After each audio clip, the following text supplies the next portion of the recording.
Oh, there goes my son. All right. Sorry, I'm a little disheveled. I was just out moving yard waste. It's very woo outside today. Anyway, so I wanted to give you the lowdown on the introduction paragraph. I'm going to give you the videos for both, but I'm going to separate them so that if you want to just focus on one at a time, then you won't get confused. The intro and conclusion paragraphs are short.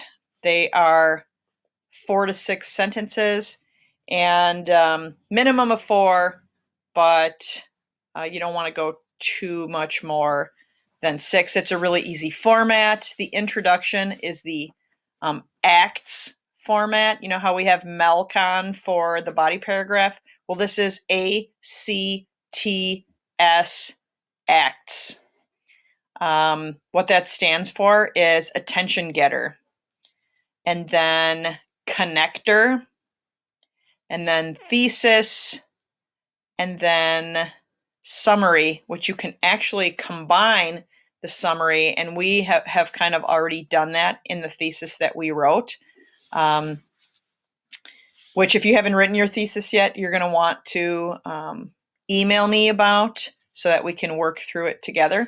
But basically, what your thesis should do is give the reader your main topic and then the 3 subpoints that they will find in the body paragraphs. Okay, so let me explain it and then I'll go back and kind of talk about it briefly. All right, so A, attention getter. The attention getter, the job of the attention getter, obviously, is to get the reader's attention, but you kind of have to back off, like, so you know what you're going to be talking about, and you also know your subtopics, but you're going to back off just a little bit and kind of give an overview. Do not ask a question. This is a research paper. We do not want you addressing the reader. The research paper is one of the most formal writing styles. And so do not ask a question as your attention getter. You want to, all right, let's say that I was writing about my kids. I'll give you a few examples. If I was writing about my kids, I do not want to, and if I'm talking about how they're really creative, I don't want to mention creativity in that attention getter, and I don't want to mention my kids in that attention getter. I want to make it broader. I want to step back. So I might say something like,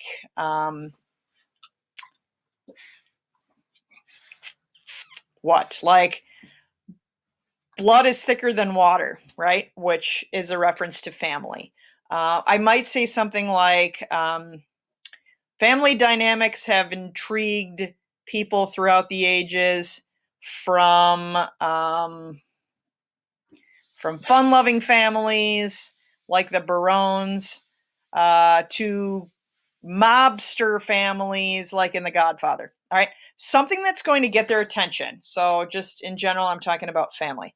Let's say I was going to write about prison breaks.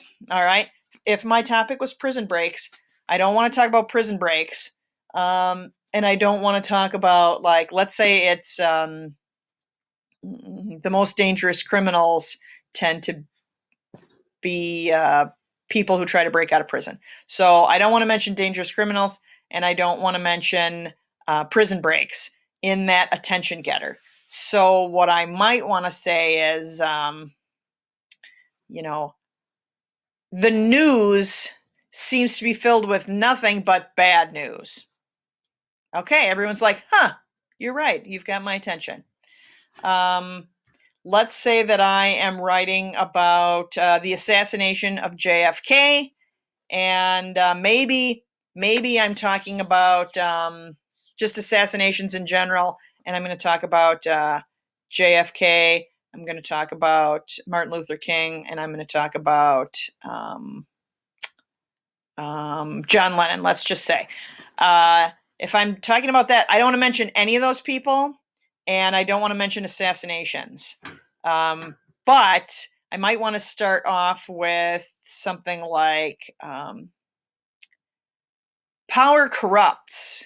And when that happens, sometimes people take matters into their own hands. Intriguing. You've got my attention. All right. That's the job of attention getter. So you're still on the same subject, but you are taking a step back and giving a sentence that A is more broad and B gets the attention of the reader. All right. So that's A, attention getter. The next one is C, and that's the connector. I like to skip over the connector until I have my thesis. Now, you guys already have your thesis, which is great.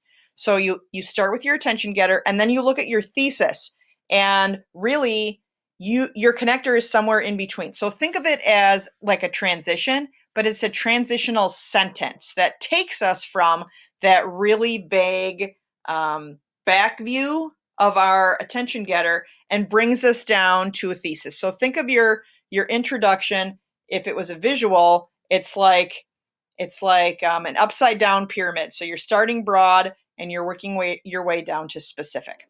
Okay. So if I was talking about the assassination thing, and I started off with this concept of power and how power corrupts, but I want to get down to there have been many assassinations in American history, including John F. Kennedy, Martin Luther King Jr., and John Lennon. Okay, so those are very specific. So somewhere in between, I need a connector. So I would want to say something about power that then leads me down to assassinations, people taking matters into their own hands, and then bringing it down to assassinations. So yeah, I could say attention getter.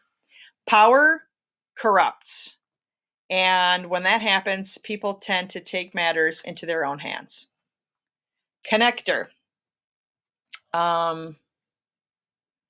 When people take on a mindset of anarchy, this can lead to targeted violence. Then, specifically, I say there have been many assassinations in the United States, including JFK, Martin Luther King Jr., and John Lennon. Okay, so really that's 3 sentences because we've kind of combined our summary.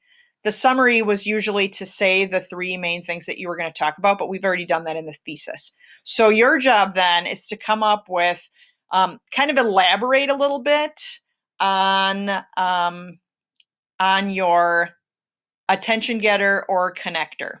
All right. So you're going to add in a little more detailed information. So if I say power corrupts and people take matter into their own hands, then I could say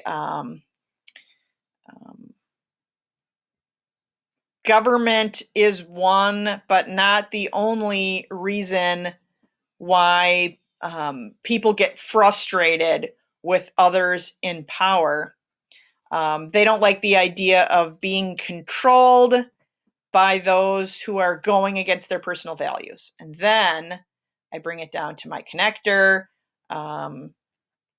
which I said was that kind of anarchy mentality, which can lead to violence. And then specifically my thesis about how there have been many assassinations in the United States, including JFK, Martin Luther King Jr., and John Lennon. So remember, in your thesis, in case you haven't written it yet, you need to say your main idea, which in this case was assassinations, and then your 3 subtopics, which we will see in the 3 body paragraphs, which in our case were JFK, Martin Luther King Jr., and John Lennon.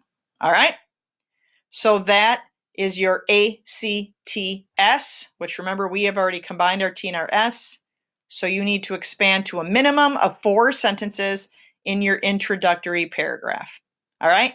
Your next video will explain the STAC, STAC, concluding paragraph, and you'll see that there are a lot of similarities, a lot of overlap, not for every letter, but almost every letter. All right, friends, thanks, and work hard.